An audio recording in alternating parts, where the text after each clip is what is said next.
Hi everybody. In this video, I'm going to show you how to conduct whole group and small group instruction in your classrooms, in Teams, and in Class Notebook. So one of the issues I've been hearing from teachers is that while they've been able to meet with their whole class in Teams, that small group element that they would normally have access to in the classroom has proven to be a little bit elusive.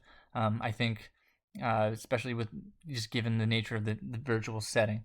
So I'm going to show you how you can use multiple Teams meetings to kind of get back to that normal classroom experience. So what I've done here is I've set up 4 meetings and I've joined them all. So you'll notice this is my whole group meeting. This is the one in which all of the students would be invited to. And then I have my 3 small groups here in which I would invite only those students I want to be in each separate group.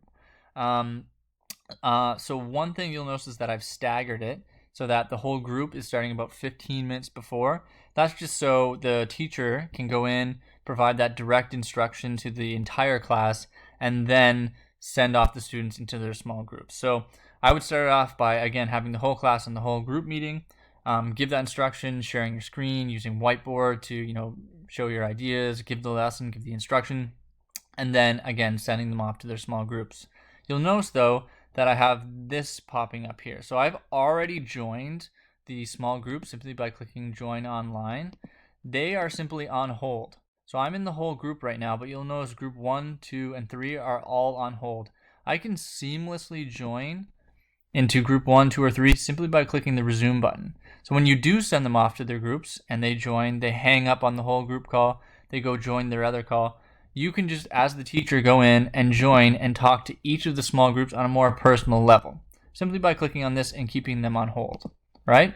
So I think that's a really interesting tool for using in terms of, transitioning between groups.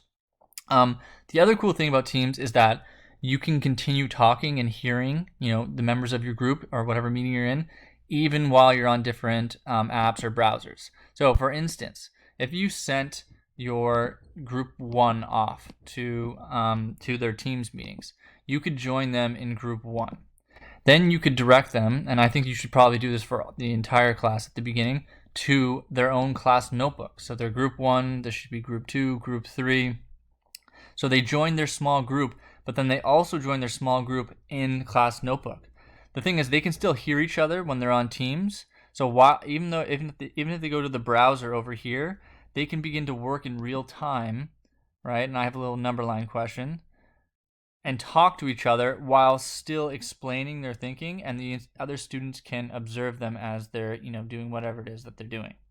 As a teacher, you can then hop around and talk to them, right? But you can also observe in real time, again, what they'll be doing in their class notebooks simply by going through their groups.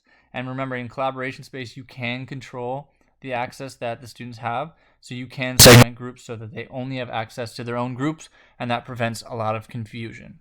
So the way I've set it up is that, again, they go from whole group, you say join your group, look at the problem that you have in your class notebook, talk to your group, make sure that you're providing feedback, a little bit of constructive criticism, whatever it is that you want, right? And then you can go and join and work with them, give them their own feedback directly as they work in their class notebook.